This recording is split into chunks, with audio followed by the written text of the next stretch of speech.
Chapters 5 to 8. Okay, we did chapters 2 to 4 last week. Chapters 5 to 8 this week.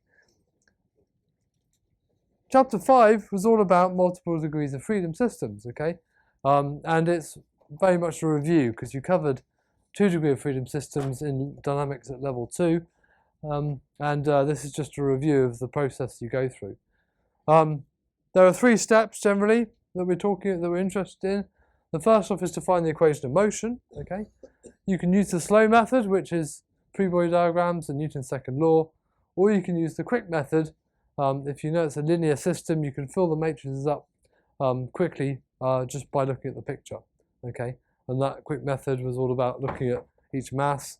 You've got the diagonal of the mass matrix, and then with the springs and damping, you look at the springs connecting each mass to ground or to another mass, and then for the off diagonals, it's looking at the springs between the masses. Okay. The next step was to apply the substitution. This is one form of the substitution. Little xi is equal to big Xi cosine omega t. And then obviously you take the first and second derivative to fill in, to replace for x dot and x double dot. Okay, and by going through that process, with no damping, you'll get to the mechanical impedance matrix. And if you take the determinant of that mechanical impedance matrix, you will then find your natural frequencies. You'll end up with a quadratic or cubic equation. You find the roots of that equation using the quadratic formula if it's a quadratic equation, and you'll end up getting terms for your natural frequencies. And then what you do is you take your mechanical impedance matrix, and now you've got a value for omega. Well, in every place you see omega, you plug in your natural frequencies, and you'll get 2 different mode shapes. Okay, and those are vectors representing the relative motion between the masses at those natural frequencies. So that's the 3 steps basically for chapter 5. We've covered a little bit about semi-definite systems. Okay, and a semi-definite system or a degenerate system is defined as a system where there's no spring connecting each mass or spring is connected to ground. Okay, so it's essentially floating, and because it's floating, there's for a 2 degree of freedom system, say, because it's floating, we know that one of the modes is going to be 1 and 1. Okay, because if mass 1 moves by 1, then mass 2 will also move by 1. There's no oscillation, so the frequency in that 0th mode is 0. So you know if it's a semi-definite system that one of the frequencies will be 0, and one of the modes is going to be simply a vector of 1s. And you go through the same process to find the other mode and the other natural frequency. Okay. If it's a 3 degree of freedom system with a semi-definite case, you'll end up with with your equation to find your natural frequencies. There'll be a quadratic multiplied by an omega squared term. Okay, and that omega squared term on its own is going to be your 0. Okay, and the quadratic you solve for the quadratic formula to find the other natural frequencies. So that's chapter 5. Like I said, very much should be review. The quick method, like I said, is quite useful to know. We can go through a practice of one of them if you want to. Yeah. Chapter 6, okay, is where we brought in some new content, and this was all about what's known as modal analysis. Okay, the first 3 steps of the process is all from chapter 5. Okay, equations of motion, natural frequencies, and your mode shapes. Step 4 is where we have to find what's known as the modal mass. Okay, and we use this equation. Okay, so here's our modal mass. You take your mode shape, transpose it, multiply by the mass matrix, which you found up in this step, and then multiply that again by the mode shape. And that will give you a certain term, okay, which we know as the modal mass. Step 5, you have to rescale that modal mass, your mode shapes using that modal mass to get unit modal mass. Okay, so we're taking our mode shape and we're dividing it by the square root of the modal mass that we found in this step, okay, to give us a new mode shape. Now those 2 things are going to be the same, it's just we're scaling it by a certain term. And so where we had 1 at the top up here, we'll have a certain number divided by, 1 divided by the square root of m will be the top term and stuff. But the relative motion is going to be the same.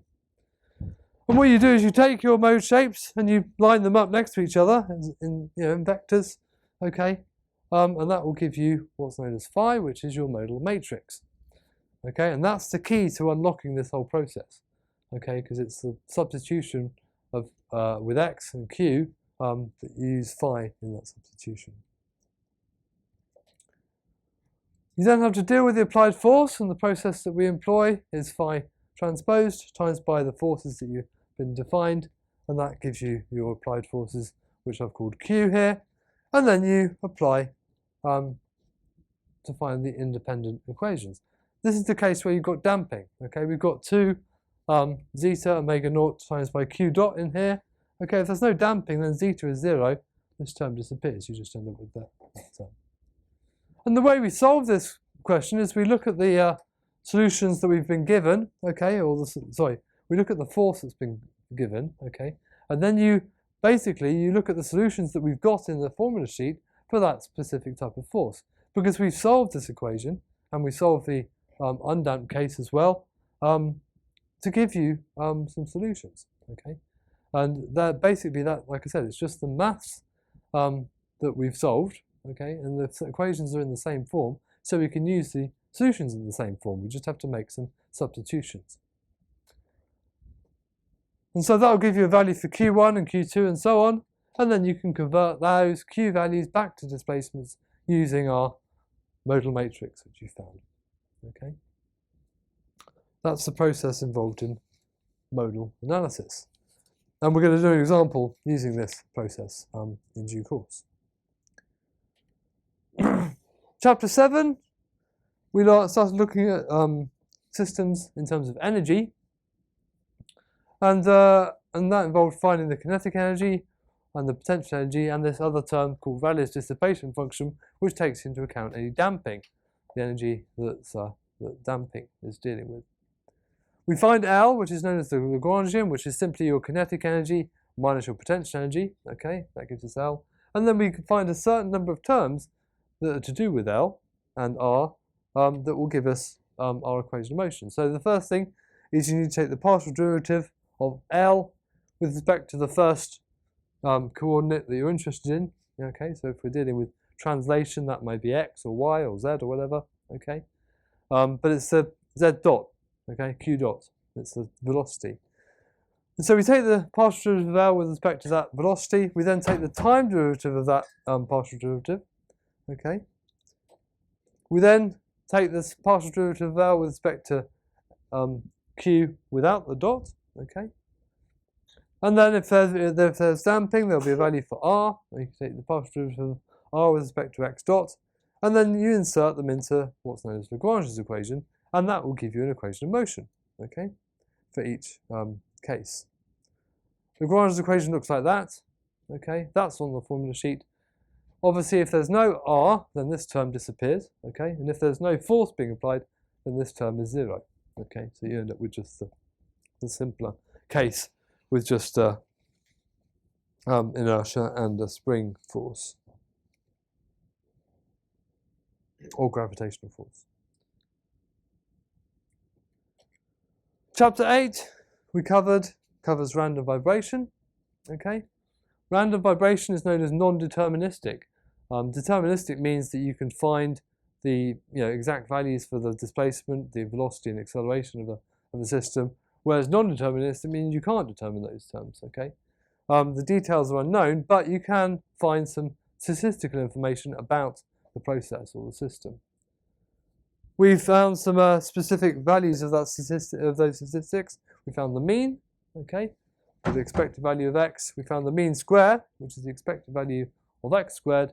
And we found the standard variation and variance, which is denoted by sigma x and sigma x squared.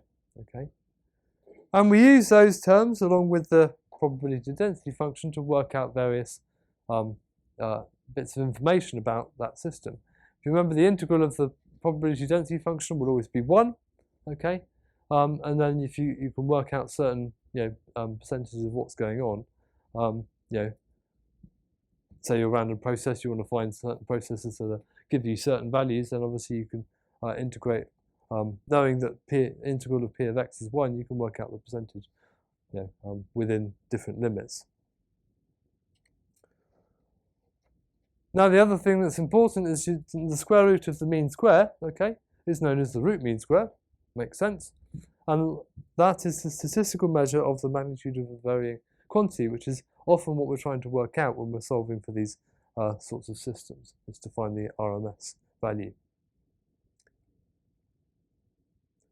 The sort of examples that we looked at involved looking at power spectral density, okay, and that is a function of frequency, and it shows the strength of those variations, okay, in terms of frequency.